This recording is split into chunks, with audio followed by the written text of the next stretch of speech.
好啦，我哋翻嚟繼續行程。之後我哋就南下去到 Mildura， 行 A20 號公路過去南澳嗰邊。咁就留意翻，如果你係行呢條公路過境嘅話，係唔可以帶生果過去南澳嗰邊嘅。咁佢喺邊境嗰度呢，亦都會有個檢查站啦。如果 check 到你帶生果，係會被罰款嘅。途中就經過一個叫 Harlett 嘅地方啦，咁佢係一個好細嘅鎮仔，不過佢風景係十分之唔錯嘅。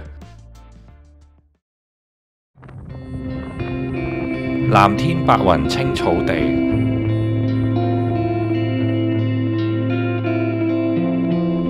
呢啲小山丘簡直就好似 Windows 嘅 wallpaper 一樣。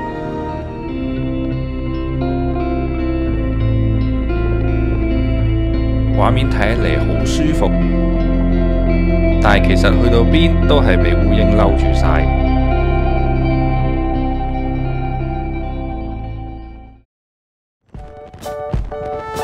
之後我哋揸車前往澳洲第三大鹽湖 Lake Gardner。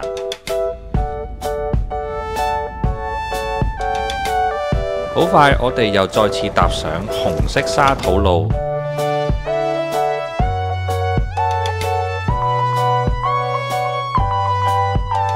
喺畫面遠處嘅一大片白色就係鹽湖啦。等等先，要喺度講一講點樣可以進入呢個鹽湖。首先你要去到附近有個叫做 Mount Ive 嘅地方，佢係類似一個補給站基地，只係得幾間建築物同埋一間 reception。呢度有提供住宿同埋 campsite。而我哋嚟呢度嘅目的呢，其實係要借鎖匙。因為進入鹽湖係會經過私人土地，而呢啲私人土地係有閘口嘅。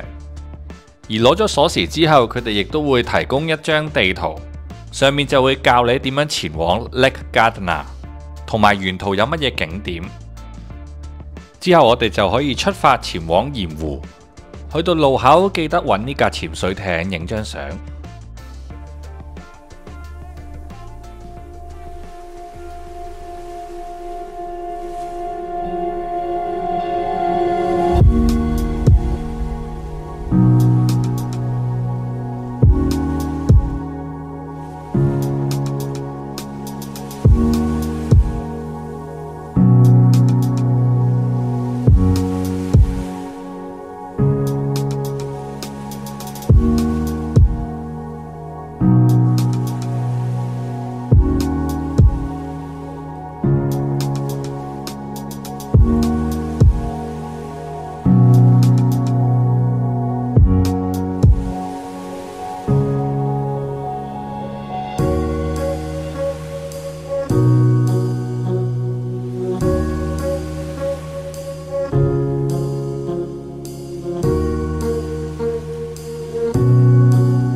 行出湖面，白茫茫嘅一片，好似喺雪地上面一樣。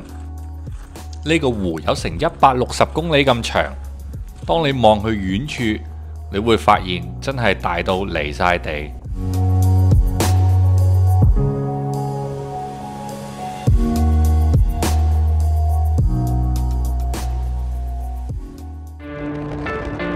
時間尚早，我哋即管睇多一個鹽湖。Lake Hart 雖然面積比較細，不過佢勝在方便，就喺公路隔離，而且唔需要揸越野車就可以去到。呢個鹽湖除咗鹽晶體之外，明顯見到水分係比較多，可以欣賞到類似鏡面嘅效果。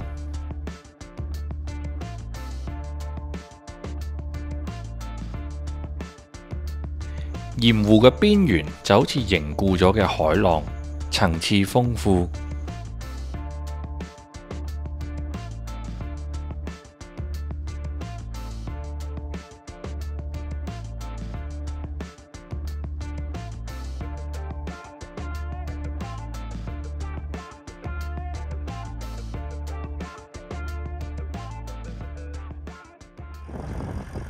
又係耶穌光啊！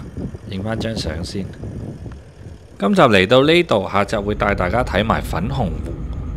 如果大家中意，不妨撳個 like 同埋訂閱啦，係咁先。